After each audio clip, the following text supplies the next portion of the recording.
All right, I'm recording live with Sky Nelson Isaacs. You're a theoretical physicist, a speaker, musician, author of Living in Flow.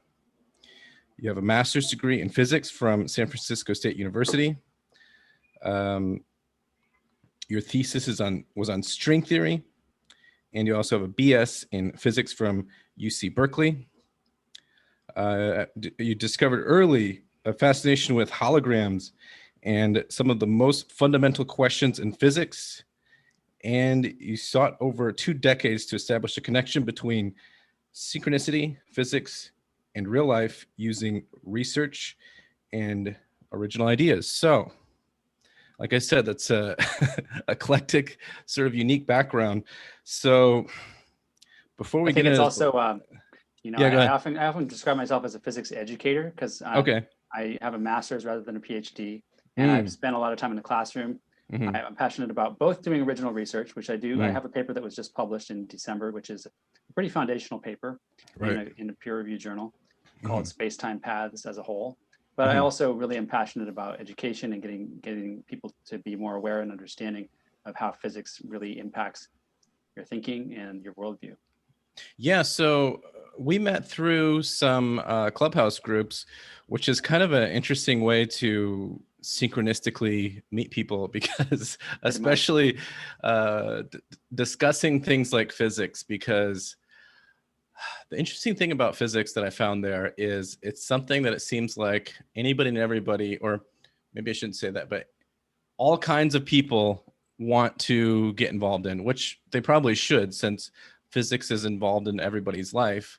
Um, but it can be highly debated, and especially the language can be um, hard to understand. So I guess before we get into some of the questions that we had kind of prepared, like we're both like, I think we're all a little new to Clubhouse and trying to figure it out. So, and this might be a good resource for people who find you there.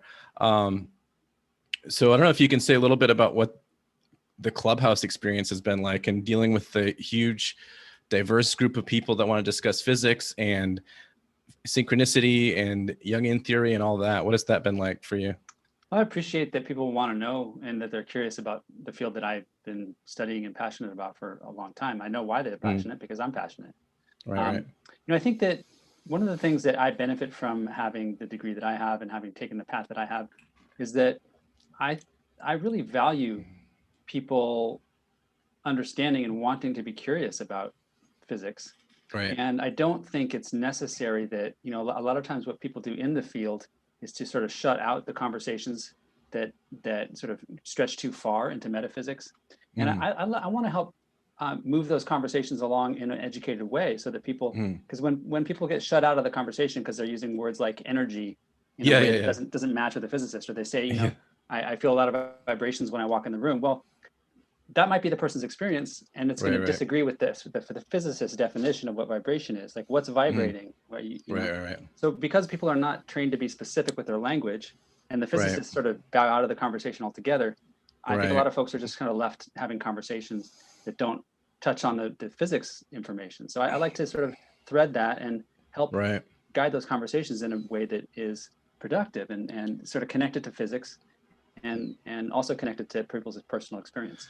Yeah, so I have witnessed the same phenomena, and I'll kind of tell you how I tried to help moderate some of those rooms a bit.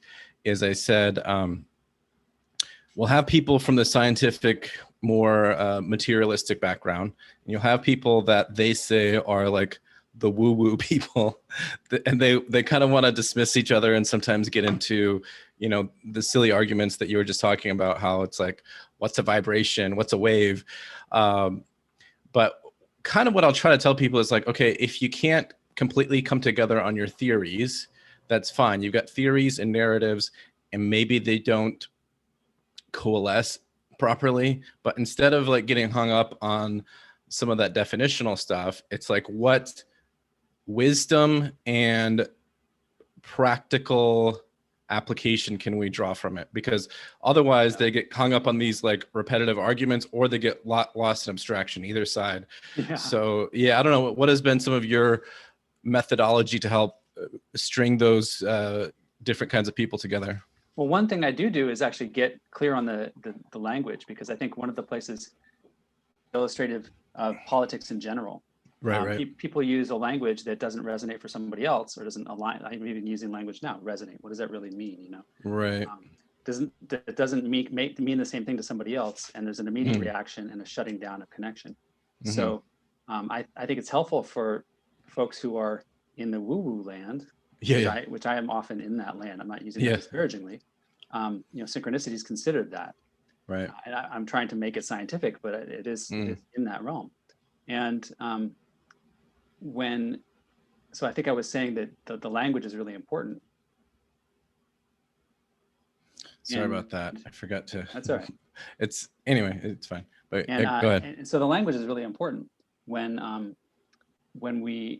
person who doesn't study physics understands that vibration is very specific and used in a very specific way in quantum field theory and classical physics, then to use that phrase vibration and to talk about vibrating wave, sending vibrations, what you're implying to a physicist is that there are some kind of physical wave that you could measure, like an electromagnetic wave or I don't know, some kind of other gluon wave or something, that there's no evidence for that in physics. So you're automatically going to get a negative response. Whereas if you state it with a little bit more of an open mind and language that isn't so specific, that there's something that I sense. Right. I'm not going to label it as vibration, although that may be what it feels like, or that's the metaphor that comes to mind. Right. When we can pull away from that triggering language, I think we can have more productive conversations. Yeah, and that's really good. And so, and physicists too have a responsibility, which is to not get so triggered, because it's okay. It's okay for people to not fully understand a theory, and it's okay to not have to correct them at everything they get wrong. Like that's all right. Also, most of these things, like there's physics that make our cell phones work and the Wi-Fi work that we're using and everything else, and you can say that's waves and vibrations, but those different people aren't going to argue on that. They're going to argue on theory. And theory has been, argued on forever. Sometimes it's narrative. Sometimes you could call it mythology, but that's just how it goes. But yeah, so I guess we'll get into a few of the questions that we had sort of prepared because they're very important to your book and your workshops that you're going to be running. So one thing that's really important, it's important to even our call today with a little bit limited time, is what is the standard view of time and how is your view different from the standard view?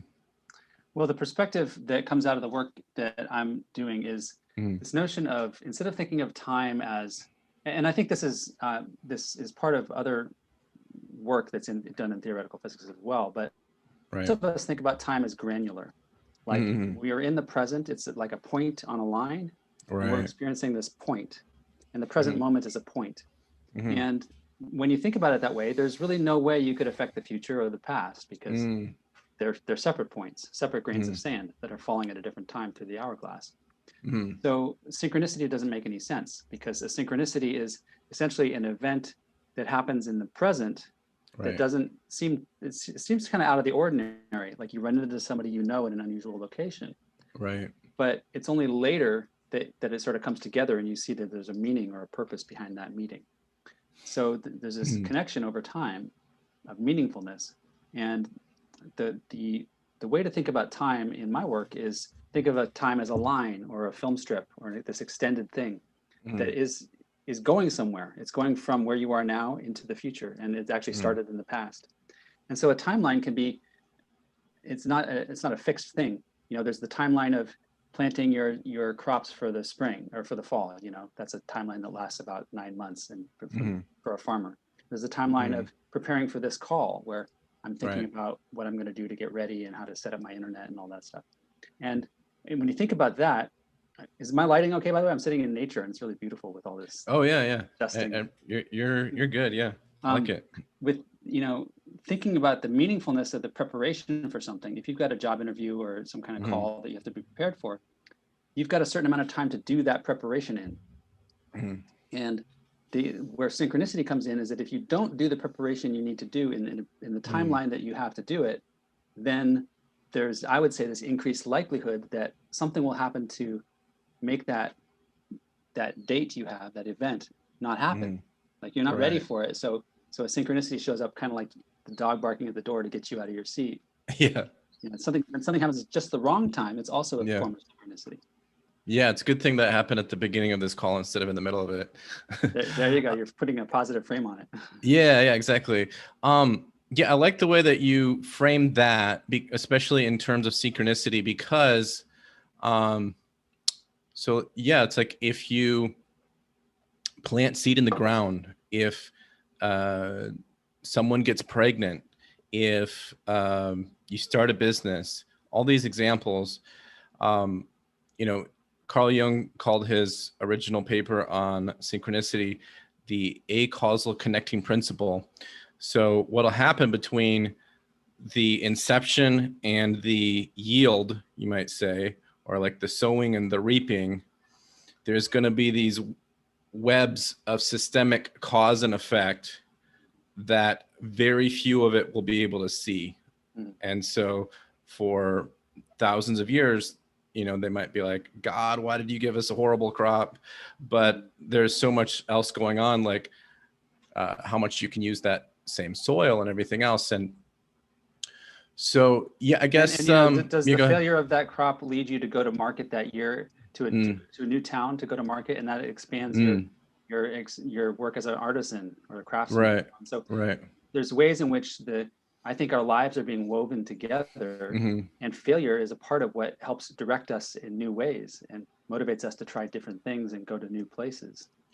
And so I think that gets into what you talked about in your work, which is filters. So how can our filters limit us? And what does physics have to say about our filters that we put on things? Well, this idea of filters is something that everybody's familiar with.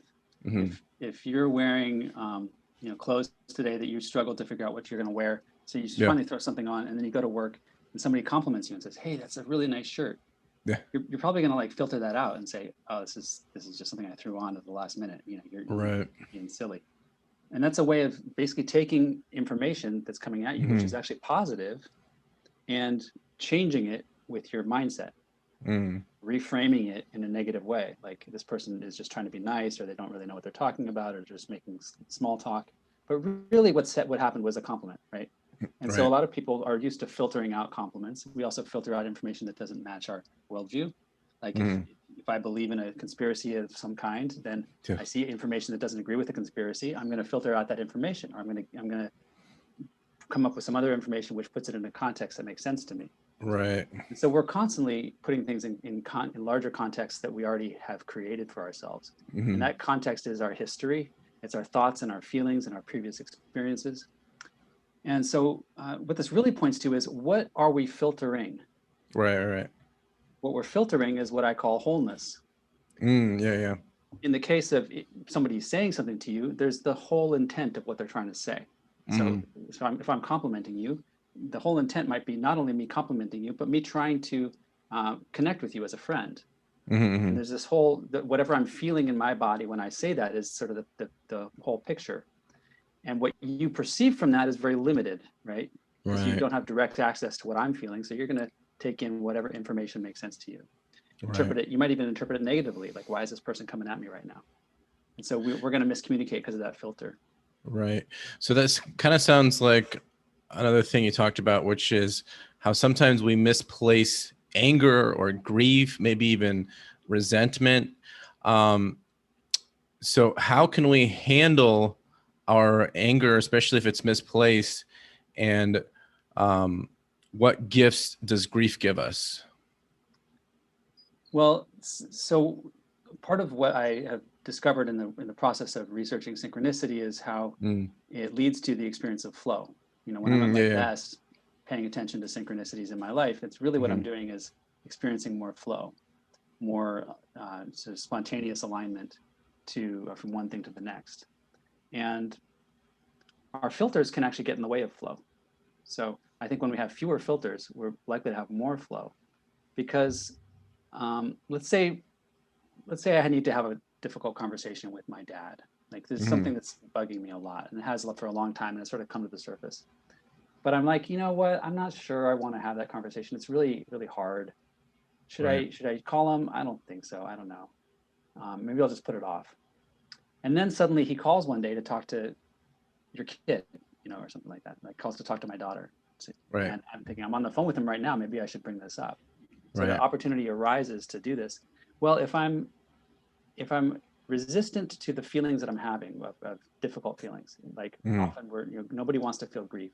Nobody wants to feel the pain of the past. Right. But if I'm resistant to where that's leading me, I might not take the opportunity to have this conversation that landed in my lap. Right. And since this conversation landed in my lap, though, it can lead me through the conversation to maybe a much better relationship with my father. Right. So when we avoid grief, we often miss opportunities to make our lives better. Yeah. And so when I think of these things together, that you talk about, mainly flow and wholeness and leaping forward to wholeness, as your work is mainly about, what comes to mind is individuation. So you, as someone who has studied some Carl Jung, is that sort of what it's all getting at, is to get in sort of the state that perpetuates what Jung would call the individuation process? Yeah, I'm really inspired by Carl Jung's work. I would say I'm less educated on it than the professionals, but I've read at least a few books and studied synchronicity in particular, and individuation, and I think integration is another term that he used. And these are sort of two ends of the same thing. How we integrate the different parts of ourselves. Right. Another aspect of wholeness is the wholeness of who we are. Right. That we never have full access to, right? But we come to integrate the different parts, the different urges, the anima and the animus, over time through our experiences. And synchronicities are things that show up, the experiences that show up in life that help us do that. But again, we have filters and reactions to the events of life. If we can see the synchronicities as doing the integration work for us, then we take advantage of it and we do the integration. If we don't, then they sort of make us resistant and divided, and we don't take the opportunity to integrate or to differentiate. Yeah, I mean, this is basically in our daily life, into anything that we pay attention to. So how does the experience of grief in your model provide a way to work towards healing the political polarization or addressing misinformation and conspiracy theories? And I want to say too that, like, I've just having the Facebook group that I do and the podcasts, I've come in contact with that on both sides, far right, far left, and everything else. But I think most everybody has, especially in the West in the past year or so. So how does your model help deal with the polarization and misinformation and conspiracy theories? Well, synchronicity is kind of like a search engine. Yeah. Good metaphor, right? And it's programmed to bring you the very things that you're paying attention to. So when the word I use is anticipated qualitative experience. When you anticipate a certain experience, like I want to feel, like when you have an intensity in your thinking, like, oh my God, I can't believe this is happening. Let me see where else this is happening. And that intensity is actually anticipating more of the same. And synchronicity then would be bringing you experiences which give you that experience again, because that's what you're anticipating. So I think the real job that we have is to moderate our energy, moderate our emotional engagement, so we don't get pulled into those dialogues, because that's not only a dialogue we're having with each other, it's a dialogue we're having with the collective unconscious to bring us more information like that. So we're going to lead ourselves more and more into a certain belief structure. But according to the work that I think Jung did, and certainly that I'm trying to do, our belief structure actually creates the reality, creates the experiences that support the belief structure. So we're not only believing in the conspiracy, we're actually generating the reality of that conspiracy by believing in it. Right, like echo chamber. And so just like in a practical way, like you said, something like don't engage in it, don't get sucked into it. So generally, like in a practical way, because like I've even had people, come on this podcast and I didn't know that they were going to insist on going into, those kind of things, and they were. And then I had another friend through the through the group that got pulled into all that, and then he ended up having it, and it gets into all kinds of mental illness issues too, because by getting into these polarization issues, like a friend that I had on the podcast I think in February, he never knew he was bipolar until he got sucked into the QAnon thing. But because of the way that these ideologies and these extreme belief systems like really attach into our psyche, it can unlock even latent mental illness. And so there can be pros and cons to that. So fortunately, he's been doing pretty well. But I guess practically speaking, how should we respond when we are, confronted with these narratives and these situations? Well, I want to read something by Jeff Foster, which really moved me, but let me come to that in just a minute. Okay. The filters that we have, right, are our own mind taking information and filtering out what doesn't fit our worldview. In other words, right. Even things that like literally make us feel unsafe or make us feel like information that makes us feel unsafe can actually be desirable because it reinforces our mindset, our worldview. Right. What really makes us feel unsafe is when our worldview is shaken. So it's easier to believe in an external enemy. Right. The Buddha dealt with this all the time, right? There's these layers and layers of internal enemies that seem, and so what we do is we project the internal negativity and shame and anger and frustration onto the world, and then come up against all these obstacles and come up with these hidden forces that are working against us. That's like the shadow projection we talked about yesterday in a room, but go ahead. That's right. And in my view, there's nobody holding me back, especially given that I live a privileged life as a male, as a white man. And, I live in a middle-class family. I have a lot of things that I can just rely on. And I try to, whenever I feel a sense of powerlessness, I look at, how am I living a life of powerlessness? How am I perpetuating that? And how can I pull myself out of that mindset? Right. Jeff Foster wrote this great piece, and it's pretty long. I'll just read a paragraph here. Okay. He says, if you really let impermanence and its lover not knowing penetrate your deepest psychic defenses, you will weep for months, maybe years, nonstop.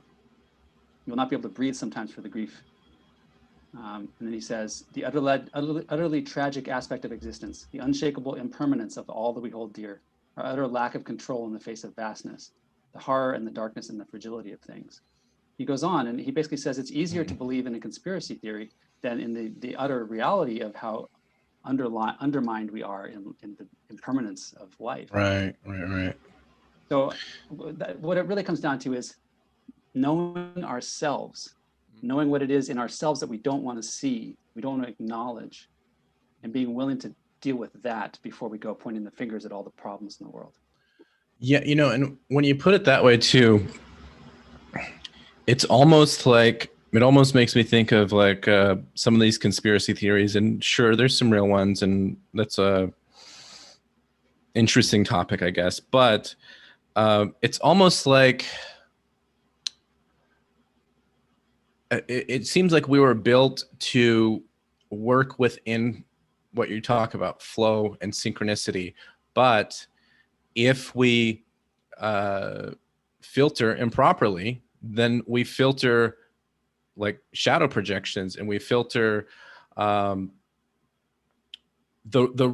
we see the wrong synchronicity. Right.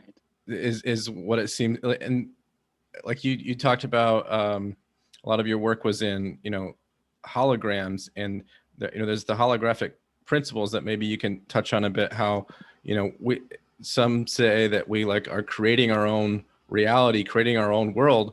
And so we take our internal state, and because we don't want that negative aspect, we project it out in the world, and then we get in these echo chambers, and then we create that false dark reality. And then what's kind of scary about that is you don't just create it like a narrative. That narrative will sometimes manifest in the real world, like some of the things that we've seen this past year with, the assaults on the Capitol, people burning down buildings, and all those things. They would get in these echo chambers of these narratives of like being anti this and anti that, and alt right, alt left, and everything else. And then it would go from just being a narrative to a building gets burned down or someone dies that didn't have to die. It perpetuates that story into a much bigger audience because now there's some physical evidence of something happening. Right. Yeah, exactly. And then those two sides, like, look, that side burned out a building, so we have to get them. And then they tried to get us, so we have to get them. And then it's just like. So I think it's really helpful, instead of saying that people go to a false dark place. Sure. Because what can happen there is somebody will say, but it's not false. I have a lot of evidence. Right. I'm not concerned with whether it's false or whether it's true. There's a lot of stuff that's true that's really dark. Right. I'm aware of that stuff. I've been aware of it for a long time. I'm not new to the game. Right. But what I would say is not that, but that the conspiracy is your mind. Your mind is conspiring against you to fool you. And it's not just your mind. Your mind is the centerpiece. It's the connection between you and the collective unconscious and the physical world. Synchronicities are ultimately, I think, a reflection of what's going on inside of us. Right. So if your mind is conspiring to fool you, then you're going to be on this track of having those experiences. Well, because we are exactly that. We are an internal conspiracy. There's this meditation practice that I've been talking about lately in some of the rooms, where it's like, rather than it's good to do all the different types of meditation, but there's an interesting one where you just, if a person can do so, just sit for a while with no stimulus, no phone, no nothing, as in the dark or eyes closed as much as you can, and just listen to all the voices of like hunger, boredom, maybe sexuality, all these different things that normally they're like gnawing away at you, almost like a conspiracy, but you choose to block it out or filter it out, as you might say. And so it's like all these different voices within inside of us, almost like a collective unconscious. Right. Those are always going on there, but they're conspiring to try to get their way. Like, go over here and feed me. No, go over here and entertain me. Go over here and like pursue this love interest, or pursue this, pursue that. And so there is this like internal conspiracy of competing urges and voices and like minds and personality going on inside of all of us. And so the right thing to do is deal with that by reflection and all the different things that we can do to deal with our internal conflicts. But that's really uncomfortable for most people, and it takes a lot of work and sacrifice and the type of things that you talk about. And so instead, most people project it out. Right.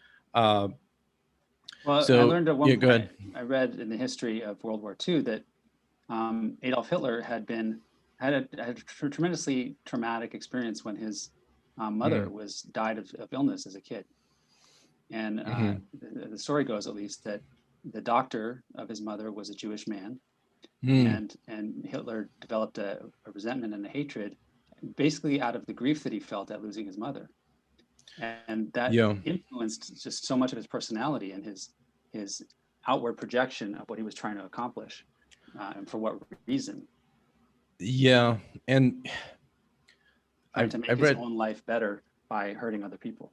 And an interesting thing that I've read a bit recently on that, like, okay, Carl Jung was interpreting a lot of dreams of the Germans, in the 1930s and such, and they would have these anti-Semitic dreams they didn't know what to deal with. So it was going on in the unconscious. And for a little while, I was wondering, like, why that is, and there's been some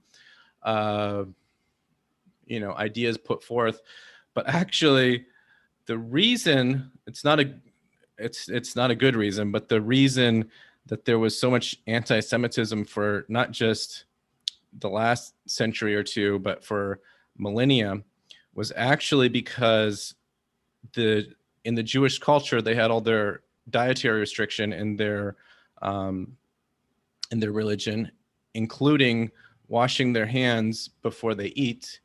And so so especially as the world mixed together over the last 1,000 years or 2,000 years, and there would be new, pathogens, bacteria, all these things that would get into new intermingling cultures and would kill a lot of, like, most of the people, or not most of the people, but a good percentage of people in every culture except for the Jews. And so people often develop this resentment for those who are doing well, especially if there's like a causal principle or causal connecting principle. So it's like the same kind of thing. People would project this conspiracy on the Jews of, like, they didn't realize that there's these bacteria and viruses going around, and the Jews were less susceptible to them because of their kosher practices and hand washing. And so then they thought, oh, it's almost like the same kind of conspiracies that we're dealing with this past year. Well, and I think the way we get out of these circles, and it's so important right now in history to come to terms with how each of us has the seeds of this kind of delusion, right, and hatred, and we need to open our hearts and not get caught up in dialogues that are divisive. There are people suffering around the world in all types of places and all types of people, and the way that we get around these delusionary, violence and racism and anti-Semitism is by opening our hearts more, and opening to different people can have different perspectives and different views, and that doesn't mean that they're different in significant ways. We are all human. We have the same basic urges and desires and needs in life. By seeing the alignment, especially by seeing without those filters in place, without the filter of one culture versus another culture, we're respecting those filters. We don't need to disrespect cultural differences, but they don't create a distinction that we need to argue about or fight about. So opening our hearts is one way to do that, or I think the main way to do that, because it gets out of the mental distinguishing and difference finding. Yeah. So when you say our emotional, let me just say that gets back to the grief situation, because if we're unable to really deal with the grief that we feel, whatever that is for us, everybody feels grief, everybody feels disappointment. If we're unable to deal with that, we're going to find somebody else who is to blame for our problems. And but our grief is ours to deal with, and to open up to other people's expression of grief, so that we allow them to express it. Yeah, and it seems like, at least from history, like we're talking about a bit, that the pattern is it's so much easier to blame not yourself and not those in your immediate influence, because if you did that, you'd actually have to deal with it. But to blame just this like mystical thing, whether that's a conspiracy or another culture or something, because then it's just like this boogeyman out there that you can't even deal with. You just have to blame all your problems on that. Like your people around you have died, and so you're going to just blame it on another culture, another race.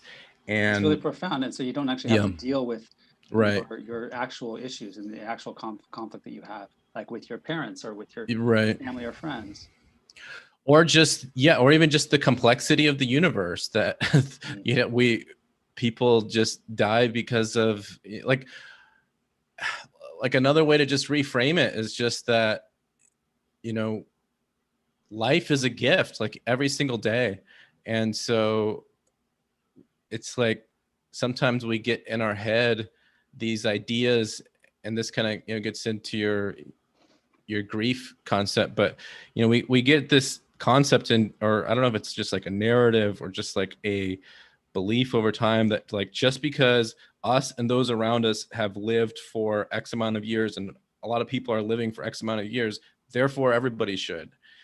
And then when somebody dies, we want to lash out or just get all upset. But the reframing, I think, is to just be grateful for the life that we do have, and that life is framed with a beginning and an end, and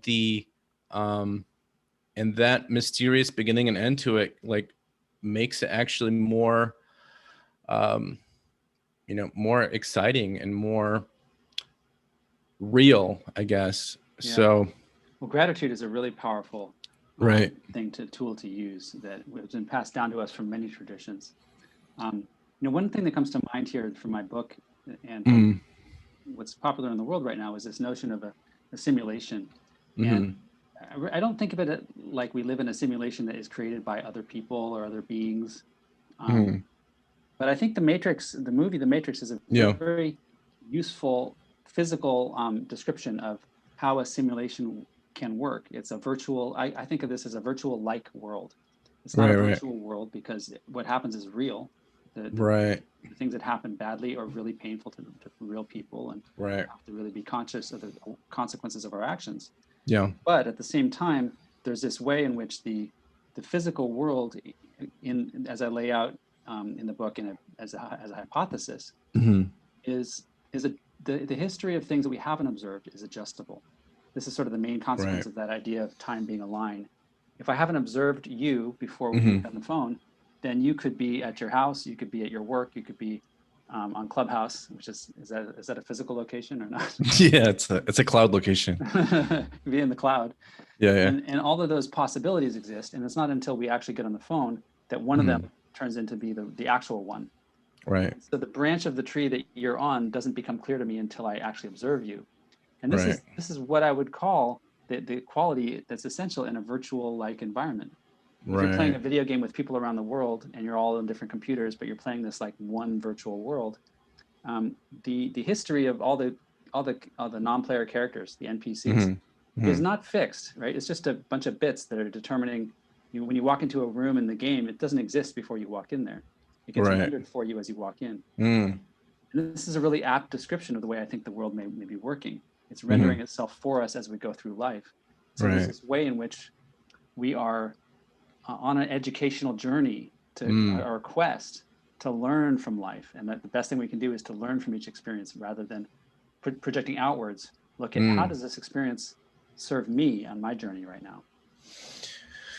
Yeah, I think what comes to mind sort of in Jungian terms is a journey that would provide more individuation and wholeness compared to that which would provide more complexes and the lack of wholeness and individuation. Right, and that is all about choice. It's about every time we come up with a decision, are we choosing going towards something that makes us more whole? Which is, when we deal with our grief, that makes us more whole. When we avoid our difficult conversations with people, it brings us more into a complex where it's harder to have that conversation. Right.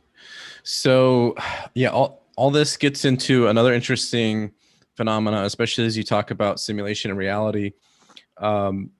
Over the past decade, science has gotten caught up actually in the polarization even of politics, especially in the United States. Do some people distort science is one question, and if so, why? And how does your work on filters and beliefs fit within the framework of the scientific endeavor? So yeah, do some people distort science, I guess, is the first part, and if so, why? I think that, like we were saying earlier, I think that scientists have a responsibility to allow people to get things wrong on the journey to getting things right. So to help educate people means to engage in the conversation, to sort of hear what people's language is, hear what people's perspective is, and then help to bring the conversation around to a more informed point of view if there's some information that person doesn't have about science. And one of the problems with scientific education right now is it's like in physics, I think there's a tendency, a historical tendency at least, to have it be biased towards men and biased towards white people. It's been sort of developed in, at least the education I experienced, of course, in the US is maybe specific to me. But the topics also are in some ways exclusionary. and not taught in a way that would appeal to people of different types of people. So when we do science, we're often in our brains, in our heads a lot, and thinking the right way and a wrong way to see this. And it can get away from the intuition that people like Einstein pointed to as, being so important. So I think that we have a responsibility to engage in conversations that might be uncomfortable around pseudoscience, for instance, in order to help it become more scientific, and also open our minds to maybe some of the reality that might be true that we haven't seen yet. I think that it's true that we've all had limited experiences, and we might not be aware that somebody else's experience might have some validity, even if it doesn't fit our worldview yet. And to be open-minded to that is an important quality to have. Right. That's a lot. So, I mean, it's just a lot to cover, and hopefully we can do this again sometime, and we'll definitely get on Clubhouse. But I also wanted to ask, does your book suggest we use synchronicity to relate to our problems and to experience a more purpose-filled life? So, and I guess I think of that sort of like in a little bit practical, down to earth, like using synchronicity to experience our problems and experience life in a more purpose-filled way to live. So do you have experiences of synchronicity, like stories that you can remember? I mean,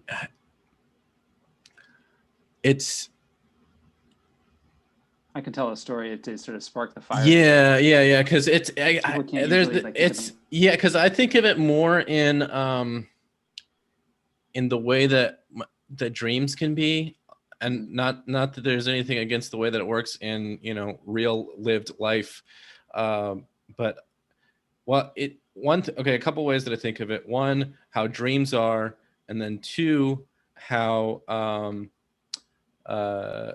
interact with things like even books and art, especially because I don't know if this is just like a little bit offshoot, but one thing that's really interesting is like we don't entirely have control over like what draws us. Like sometimes I'll just get really like, I don't even know why I got so curious about like Jungian stuff, but it's just been like this curiosity thread that I've just been kind of endlessly on for the last couple of years.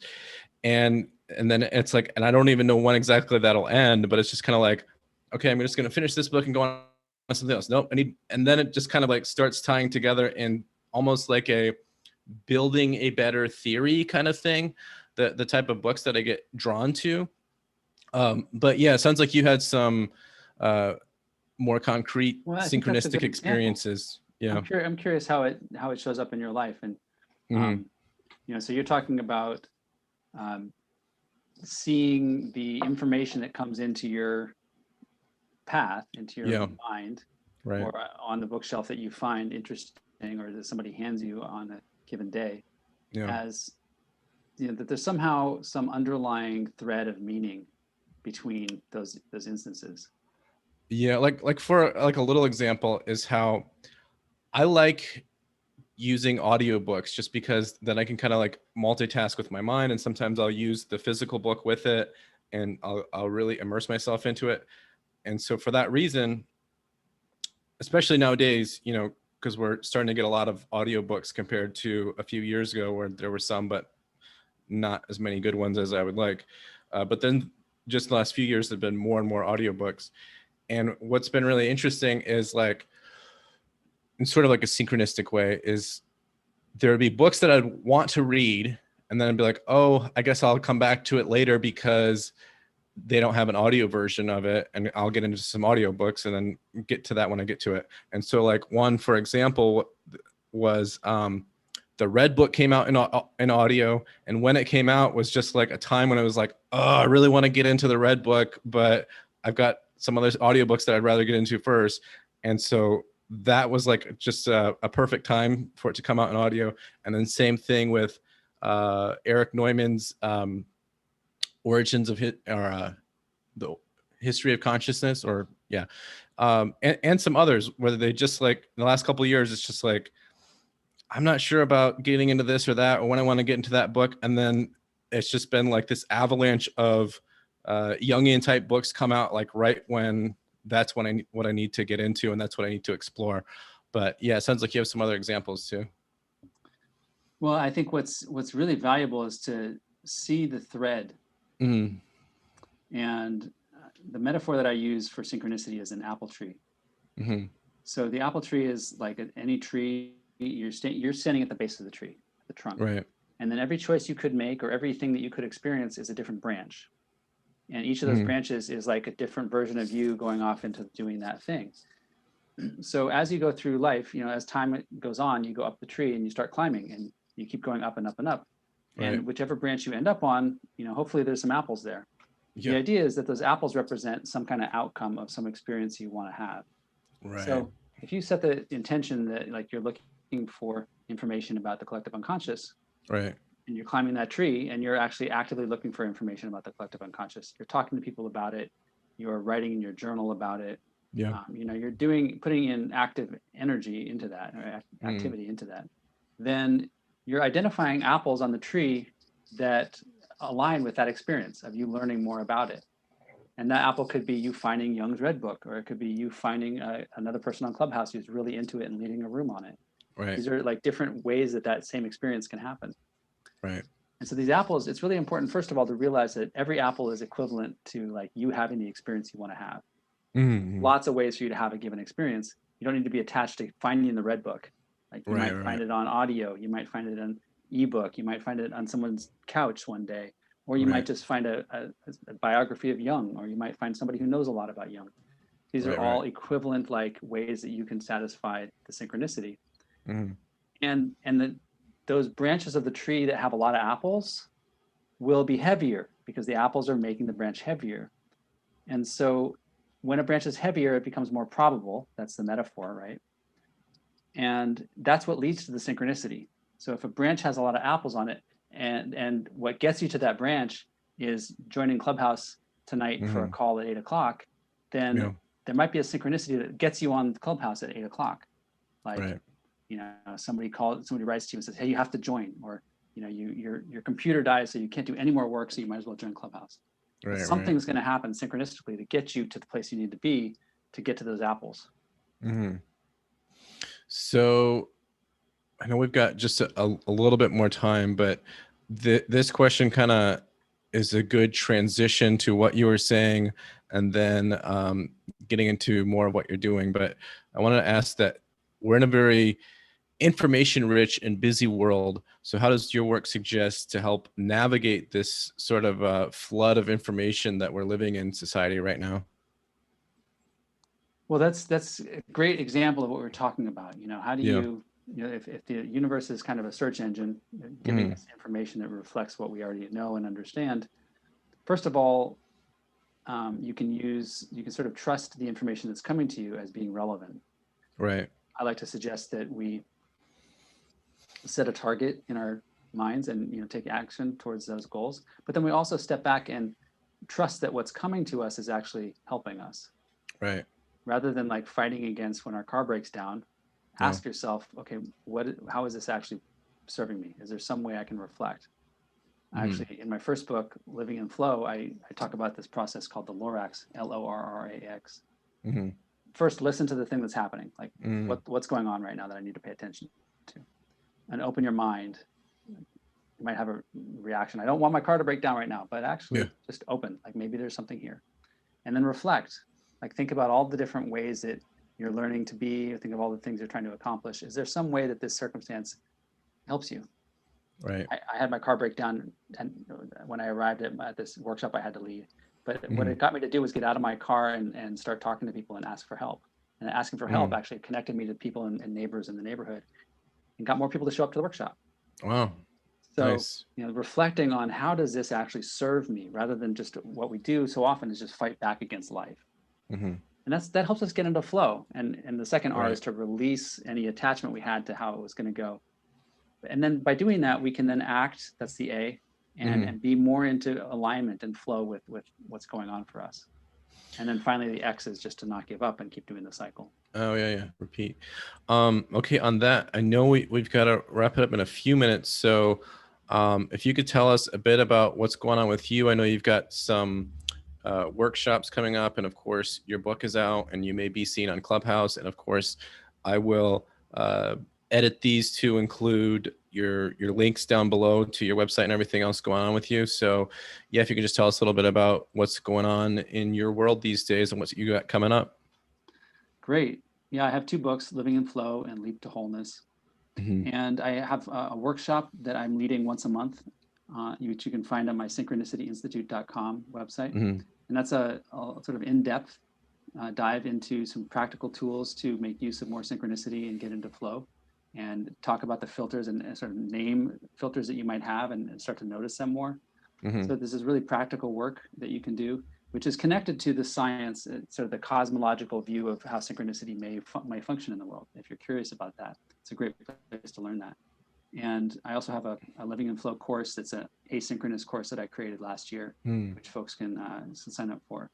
So you can find me on Facebook and Instagram and Twitter and LinkedIn. All right. So I will link all of that down below the video or the podcast. And yeah, I really appreciate you coming on. We'll do some more rooms here and there on Clubhouse, I'm sure.